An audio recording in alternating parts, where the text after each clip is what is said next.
Guys, welcome back to another pregnancy update. I can't believe it. I probably say this every pregnancy update, but another 2 weeks has passed. I'm gonna jump right into weeks 19 and 20, and to be honest with you guys, not much has changed. I am feeling really good. I've gotten asked this a million times over the holidays, but I'm feeling amazing. Like, I really am. I mean, there's some like slight I guess symptoms that's telling me that you're pregnant, but for the most part I feel pretty good. I really can't complain. For week 19, the only thing that I really had is I don't have much of an appetite, and I believe I talked about that in my last pregnancy update, but I'm just not hungry, and I'm pretty sure it's because my stomach is probably the half or a quarter of the size that it was before. It's probably being smushed by the babies. I'm not hungry, and when I am hungry, it just feels like a different type of hunger, if that kind of makes sense. Like different type of hunger than what I previously had when I wasn't pregnant. It's just not like a gnawing, like I'm starving type of hunger, just like I'm hungry. So that's been kind of weird, not much of an appetite, and I've still been able to work out, which I love. And I feel like my energy is still pretty decent until about the evening, about 8 p.m., 9 p.m., and then it plummets. But I'll take that. I am just turned 21 weeks pregnant with twins, and I'm feeling good. I'm proud of myself that I'm able to work out. Working out is so important to me, and I am prepared to stop whenever my doctor tells me to, or I can't. I did that with my first pregnancy. Up until eight months I stopped because I just couldn't do it and didn't want to anymore. So I am fully prepared to stop whenever I need to, but every week where I complete another workout, I feel good and I'm just proud of myself. So I've still been able to do that, and I feel like my energy is pretty good. So week 19, not much to complain about. Okay, moving into week 20, something kind of more major happened. I started to have a little bit of lower back pinching pain. That's the best way I can describe it, when I get out of the car or when I get out of bed. So it's when I'm in a sitting position. It's not a laying down position. It's like in the middle of the night, like when I get up to pee, I don't have it. It's like when I'm sitting. So in a car, you're sitting. In a couch, you're sitting. If I'm sitting up in bed and I have my back resting against the headboard and I go to like turn to get out, it's like in my lower back, like right down here, I feel it's pinching, and it's horrible. Like, it's enough to where I have to I almost like make a noise, like cry out, because it's just, I think I'm turning. So I don't get it like when I work out or anything. So I don't know really what it is. I mean, I'm not worried. If I had to guess, I know I have pretty narrow hips. So if I had to guess, I think my hips are widening, and that's just a cause of that. The way I'm turning, you know, that specific way from the sitting position to getting out, I just feel like my hips are widening and they're getting bigger, and then when I'm turning, it's not meshing well. That's my best guess. It's not too bad, and like I said, it only happens when I'm in that certain position. So I've learned just to take it super slow, move slower, which is so hard. I have to tell myself, like, take your time, don't just get out of the car like you're used to. You can't do that anymore. Again, not much of an appetite in week 20.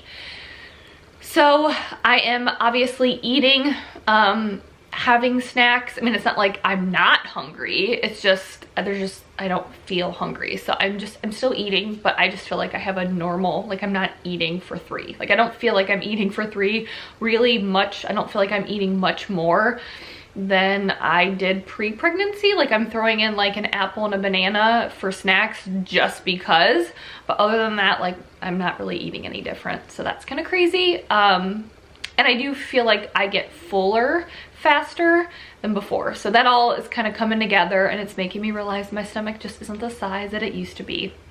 So the major thing that happened in week 20, I mentioned this in my last pregnancy update, is that I had my anatomy scan, which was anatomy ultrasound, which was so exciting to finally get to that point. And I explained why I was nervous and anxious to have this, but it was just so nice. And I will tell you guys that everything looked great, perfect, everything checked out. It was a super long appointment. The ultrasound was from 9:30 a.m. to 11:30 a.m. and that was just the ultrasound, and then we had to meet with the doctor afterwards. So it was just crazy. I was pretty hungry and thirsty. I mean, I took some, I had water, but I was pretty hungry at the end of that. And it was kind of funny because we went in, they did baby B first. They did all the measurements, and since it was 9:30 in the morning, I had my cup of coffee on the way to the appointment. So baby A was like moving around, going crazy, and we got all the measurements. We moved on to baby B, and she got most of the measurements, and then towards the end, she had a hard time getting one of the measurements. And she's like, we need to get this. The doctor is very particular in the type of measurements he wants, so we have to do it. So she had me get up. I like swayed my hips. I moved around, did more things, took some water, and then I laid back down and she put the ultrasound wand thing on me, and baby B just was laying there, not moving at all. She did not want to move, which we were kind of laughing. Baby B has kind of been the more lazier one, I guess, than baby A. Baby A has always been moving around during my ultrasounds, and baby B not as much. So I don't know if that was it, but then I'm like, but baby A got the first hour, she was like going off of my caffeine. By the time we moved on to baby B, not only had the caffeine wore off, but by that point I started to get hungry. She was hungry, and I hadn't been drinking anything. So I didn't drink or ate anything in like an hour and a half. So it doesn't surprise me she wasn't moving around. So I don't know if this is their personalities, but we'll see how it continues. But everything looked good. There was no heart defects, which I had mentioned that I had been told. And the reason why I had to go to this high-risk doctor, maternal fetal medicine, they wanted me to go to this other doctor other than my regular OB because they said that there was a higher chance of heart defects with IVF. I don't know all the details about that. It's not like it was dramatically higher, but because of that, they wanted me to go to a place that had higher, better imaging. So there was hearts looked great. There was no kidney defects, which I had explained in one of my previous pregnancy updates that my daughter Avery did have a kidney defect that they found at her anatomy scan, which led to her having surgery at a year of age, and she was hospitalized for 2 UTIs within the first year, and she was also on antibiotics every single day from the minute she was born until she had surgery. So I was just like hoping, it's not like a genetic thing or anything, but I was just hoping that we got in there and there was no kidney defects either, but everything checked out, which was just a sigh of relief. Like on the way to the appointment, I was telling Mike, I feel good. I really do feel like everything is going to check out, but I still have that like nerve, you know, that nerve's there. And I'm just gonna feel so good when this appointment is over. So everything checked out. The doctor really didn't say much that we met with him because everything looked good. The babies were measuring 12 ounces, so that was good. So there again, I have mentioned that I haven't been crazy hungry, and you know, you're constantly questioning yourself. Am I eating enough? Are they getting enough? And they are, because they're 12 ounces, which is right what they should be, so that's good. So he didn't really have much to say, the doctor. He just said, yes, I'm more likely to give birth early, but it doesn't mean that it's going to happen, which, duh, I knew that. But he didn't say, like, prepare that, you know, you're going to go into labor early. He said, you're higher chance of getting preeclampsia, but it doesn't mean you're going to get it. So he gave me the okay to continue working out. I just liked him because he said, you know, the chicken soup back in my day, he was quite a bit older, was that we just did bed rest for everything. And he said that there has been no proven studies or results that say bed rest or taking it easy necessarily changes the outcome. Now, obviously, he said if you're having contractions or not feeling well or things aren't going well, then don't work out and take it easy. But if you're doing well, then continue living your life, you know, listen to your body, he said. So I kind of like that, because I still wanted to check and make for sure that I was still good with working out. I just want to make sure my doctor approves that. So he said, yes, continue that. Oh, and then I also forgot to mention probably the most exciting thing of the anatomy scan is the scan had taken almost a full 2 hours and we had 5 minutes left, and the ultrasound tech was like, ooh, now I get to play around. And I was like, what do you mean play around? Like, what are we talking about? Like, what could this be? What are we doing? And what she meant was we were gonna get a 3D ultrasound, which was so exciting because I never had one before. I didn't have one with my daughter. They have different places where you can go here locally and pay like extra money to get a 3D ultrasound. I know some people like to do that, but I was always like, I've always had so many ultrasounds with my pregnancies, and I know they're different from a 3D, that I was just like, I don't want to pay the money, I guess, for it. So I was like shocked that they pulled this out. So they did, and we got these, oh my gosh, these beautiful pictures of these girls. And it's just crazy because you feel like, I mean, you know you're growing a baby in here, but then when you look at the 3D ultrasound, you're like, wow, they really are babies in there. So let's see, they actually had a better time getting a picture of baby B. So that is baby B. I hope it's focusing. And then baby A, not as good of a picture, but still a cute picture.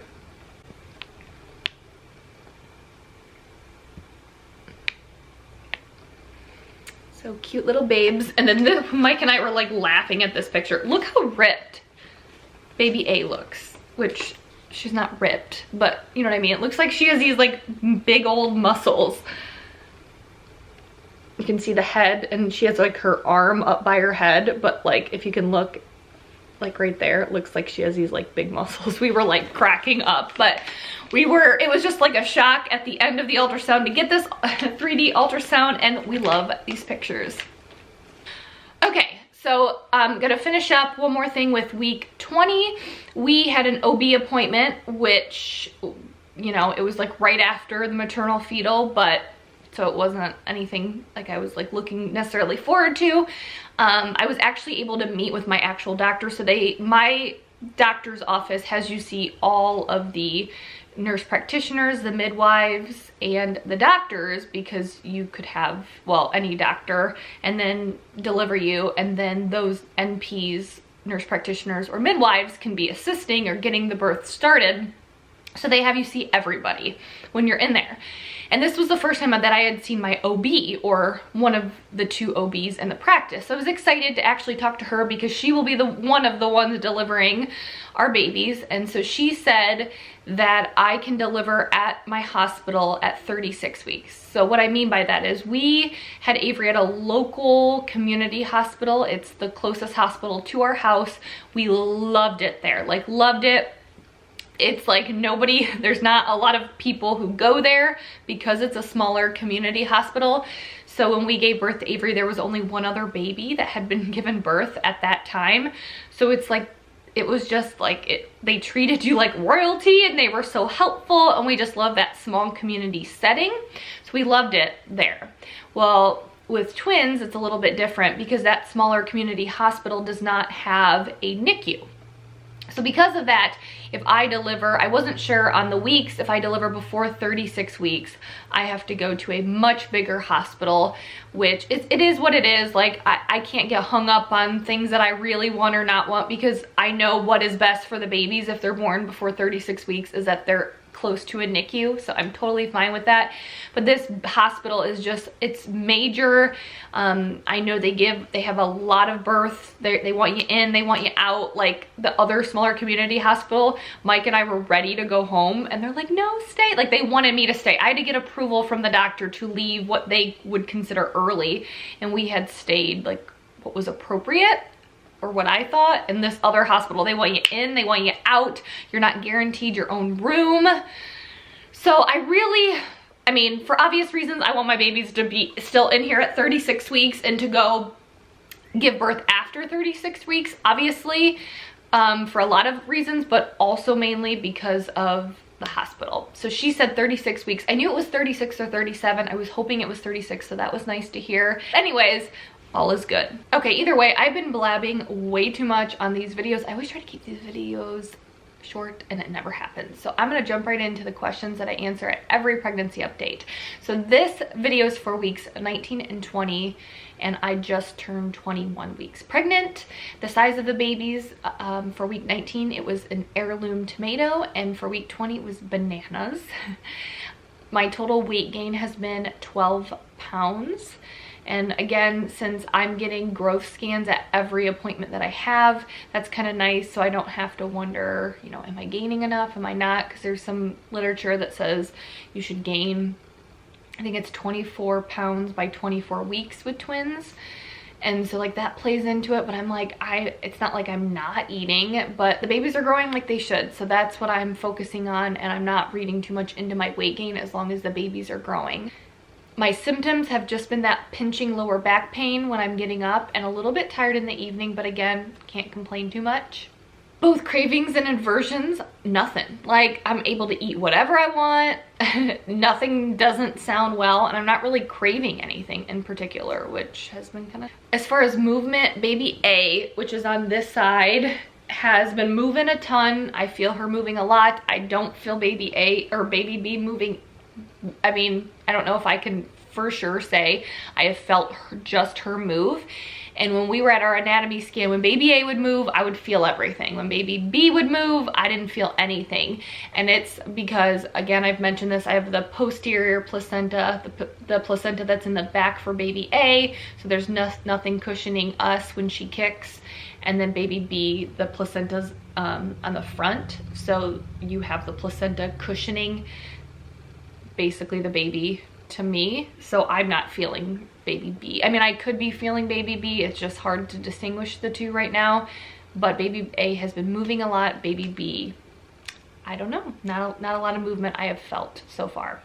Sleep has been pretty good. I have noticed that even though it's still good and I wake up feeling rested, I'm tossing and turning a lot because I think I'm not comfortable. So I'm like waking up and repositioning. I'm a stomach sleeper, so it's just getting to that point where I think my body like naturally tries to sleep on the stomach, and it's like, no, it's not gonna work. So I've been tossing and turning more, but still feeling pretty good. I can't complain about my sleep. And then for the high and the low of the week, the high of the week was hands down the anatomy scan, getting confirmation that everything went well, and getting the 3D ultrasound.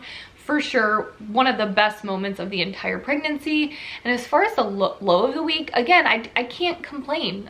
There's really nothing too bad. I guess I would say the lower pinching back pain, and it's me realizing that I can't move as fast as I used to, that I just need to move slower. It's like getting out of bed. It's like you can't just get out of bed. You have to kind of slowly get out of bed, and nobody likes that. So just taking it slower and that lower back pain, I guess. And as far as, do I miss anything? Being able to bend. It's not easy to put on socks or shoes or lotion or whatever it is. I miss being able to move and being more mobile, but it comes with the territory, I guess. And then as far as what am I looking forward to each week that passes? With the twin pregnancy, you know, preterm labor can happen, and it's a real thing. I mean, I know preterm labor can happen with one baby, but with twin pregnancy, it is much more likely. So every week that passes, I'm just looking forward to weeks passing by so we can let these babies cook as long as possible. I think that's it. This video is way too long. I'm gonna show you guys my bump.